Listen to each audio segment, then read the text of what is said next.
that's where people see your Islam. Because, like, there's a way of being that Islam wants us to be like. You know? And, like, you see even people who become Muslim or aren't Muslim, but they have that way of being that it's like that godliness. Mm-hmm.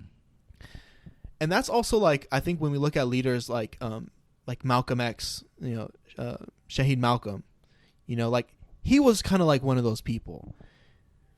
And, like, I think we ask, like, why there isn't another Malcolm X, and we have like great speakers now. But I think that part of it is because it's hard to find someone who does that kind of work, who's that involved with the community, like that boots on the ground with people, knowing people. And that's what gives him his charisma. Like Malcolm X's charisma or Dr. King's charisma wasn't from talking in the mirror and like taking speech classes.